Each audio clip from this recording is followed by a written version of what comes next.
This episode of Casual Friday is brought to you by Dollar Shave Club. These rules don't make sense. You're a hypocritical ruler. Well, it's not so much that you want to condense the syllables, it's that you want to take out all the vowels. Oh. Gruns. Extrusted. Extra stout. Extrusted. Extrusted. Yeah, that was what we said the first time.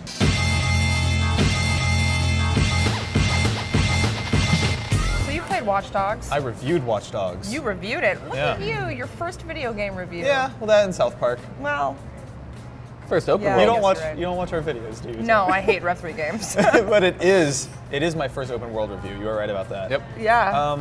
But I didn't necessarily like it all that much. Yeah. It's fine. It's fun.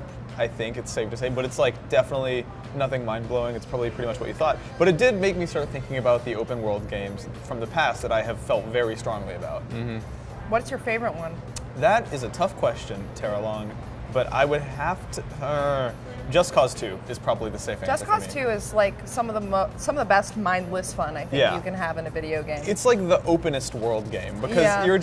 you've got this ridiculous parachute and you're grappling to the ground and there's a beautiful locomotion system to it, but then you can grapple to a car and stand on the roof of it and jump all around. It's just like, Yeah. it couldn't be dumber. I love the verticality of it. That's part of what made me like Saints Row 4 more than any, because I'm not a huge fan of the Saints Row franchise. Like I like it.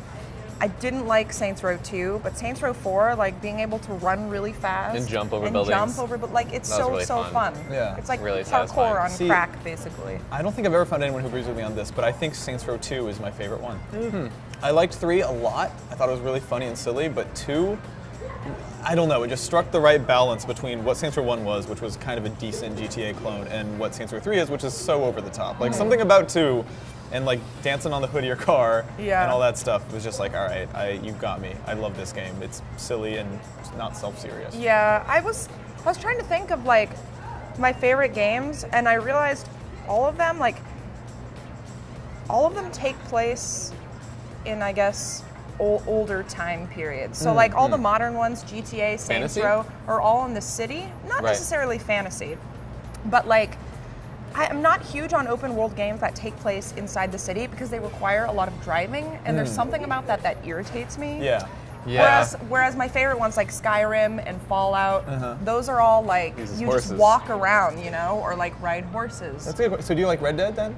I like Red Dead. Me yeah. too. So one of the things about Watch Dogs is it does that very open world thing of you spend a little less than probably half of that game driving, it feels like. Yeah. To the point where like it does that annoying thing where you start a mission and then you go to the mission waypoint and the mission's not actually there. The mission Yeah. is like 500 meters away and you have to get in a car and drive there, and it's just like it feels padded for that reason. Yeah, I don't know. I don't like to mix the craziness of open world games with driving because Yeah. I feel like it just halts the action. Yeah. It is. And like the reason fast travel is such an important component of these games is because traversing a giant open world is not necessarily ever fun. Yeah. Walking for like a few hours can be terrible.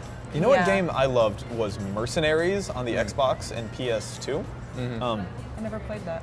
So that was the first open world game I think I ever played where you had a lot of freedom with experimentation. I remember setting up traps with C4 to blow up civilian car. One of my favorite things was you had a winch on the bottom of your helicopter. So like you could go down, pick up a civilian car in this horrible gray North Korea utopia, pick the civilian car up, go up to the highest skyscraper and drop his car on top of the skyscraper on the roof, and then he's just like driving around and then eventually drives himself off and just plummets. And to like 14-year-old me, that was the shit. That was like the Yeah, coolest of thing that had course. ever happened. Because it was my idea and I came up with it and I felt like some ownership of that moment. Yeah. What do you like? So I was thinking about this, and I kind of concluded that Morrowind is my favorite Huh. Okay. open world game of I guess of all time. And I think in general I'm not really a fan of open world games because I feel like they're kind of stuck between, you know, do we give the player like tons of freedom and let them explore and do whatever they want, or is it extremely guided and like there's all these notifications on the map Yeah. and like this is where you go to do all these Yeah. things, and I'm not really. Something about Morrowind really struck an interesting balance for me back when I first played it because it was just exploration for me. I had no idea what I was supposed to be doing. I couldn't understand the story when I was playing it, and I was just like, I'm just gonna run around and craft spells and make pants that make me fly and or walk in the air, and that was just awesome because it's kind of like this world where I could just kind of experiment and just kind of do whatever the hell I Yeah. wanted. Then I guess the other game that's like tied for that would be Far Cry 3. Yes. Far Cry 3 Yes. is another one of my favorites. Oh that I my forgot. god. Yeah. Best open world game of the past 5 years. I Love think it. so, and I feel like that game actually nailed that balance between here's what you can do, and then here's what you need to do to progress the story, and then here's this kind of world where you can do whatever you want. I never felt obligated to like, complete everything. I didn't feel like, because there have been games where my completionist, addiction kicks in, Yeah. and I have to like unlock everything. I did a lot of side quests, and like other stuff in Far Cry 3, but I never felt like I was obligated to. Yeah. And I never felt like I left the main story for too long that I forgot what was happening. I kind of felt like I was obligated to do some of the side quests in that game because, I guess the killing animal stuff to make like additional weapon slots and pouches But I and stuff. loved doing that. That's the No, thing. I is that the loved hunting hunting was the so best much. part of that game. Right. I feel like so I I think there remember- was the obligation, but I enjoyed doing it, so I had no problem with Right. it. If I recall correctly, the HUD was a little bit pushy about saying like you need to go do this thing.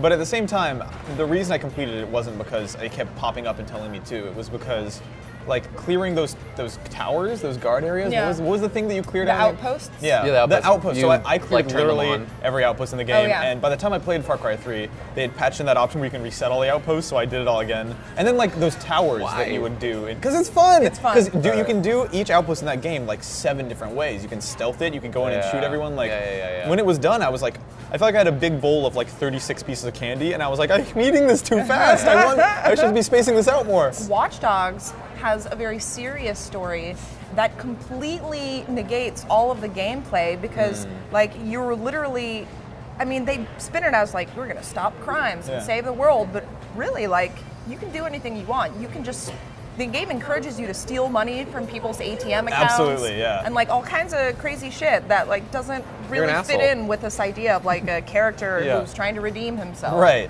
Aiden Pierce is a weird one because he's an asshole, but he doesn't like necessarily know or care. Something's weird about that. There's also the weird moment in every open world game. There's a 1.3 second moment of cognitive dissonance where your dude is literally stealing someone's car out of their possession, and I feel like games are trying lately to make you not think about it. Like you just start like, Yeah. I just want to get you in the car as quick as possible so you don't realize that this ostensibly good dude just like took an old lady and threw her out of her car and stole her car forever. Yeah. Like that's a crazy thing to do. Yeah. But they kind of sweep it under the rug. Like, look, we know you need to get here. Just get in the car. They're Yeah. all unlocked because whatever. Oh yeah, of course. Well, who hasn't driven around in GTA and like ran over 15 old ladies? You know, like, what happens to you? Yeah, Nothing. Michael runs over 18 old ladies and then he's like, I'm just trying to get out. They're trying to pull me back into the mob. It's like, dude, you just did some real, and that's like a constant open world game problem, I think.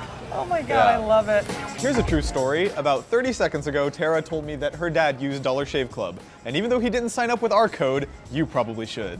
Dollar Shave Club ships amazing razors and other bathroom stuff right to your door for a fraction of the price of the big guys. Their blades are just as good as the major shave companies, but at a small fraction of the price. They've also got Dr. Carver's Easy Shave Butter to make your shave even smoother. Shave time, shave money, and join now at dollarshaveclub.com/casualfriday. Do you guys think that that any of the comments are going to notice that this is the set of Behind Anime Lines, hit YouTube show Behind Anime Lines? No, because no one watches that show. If we shot at this almost table, 7,000 views, I'll have you know. Oh my gosh. it's on the brink of exploding too. Yeah. If we shot 2 feet over from here, then everyone There's would the know. real set. But since we're 2 feet here, no one will ever No know. one will ever So connect what's them. the craziest thing you saw at FanimeCon? Oh my gosh. I know. The craziest thing I saw a sexy Doug trio. Oof, so hot. Doug? Like the cartoon Doug? Yeah, 3 dudes dressed as Doug, Nickelodeon's Doug. Very sexy. There was no The trio, Doug. I keep forgetting that you don't give a shit about Pokemon. I always forget Oh that there my are god, no, why did you? I know. We should have done more. Dude, FanimeCon 2015, we're gonna dress as 3 sexy Dougs. Oh my god. Wait, so this is Doug from the cartoon. It's not. I was just kidding. Okay. There's a Pokemon called Doug Trio, but I like your idea way more. I thought that I had something Showing really. my age here. I thought I had something really good to share with you, but nothing would be as good as 3 muscular Dougs That wearing the would brown be- khaki, like the green Yeah, vest. this green sweater vest. Yeah. Yeah, hell yeah. That look is coming back. man. That'd be so hot. But no, it was my favorite Pokemon since I was a young man has always been Doug Trio, and it was 3 dudes dressed as Right? sexy. Low. I think he says trio. Trio, in trio, anime. trio. Yeah. But I don't remember. 3 dudes dressed as sexy Doug Trio. Wow. That was one of the crazier things I saw. There were a lot of like, One of the most beautiful things. yeah, it's on the front page of Kotaku. Yeah. So there you go.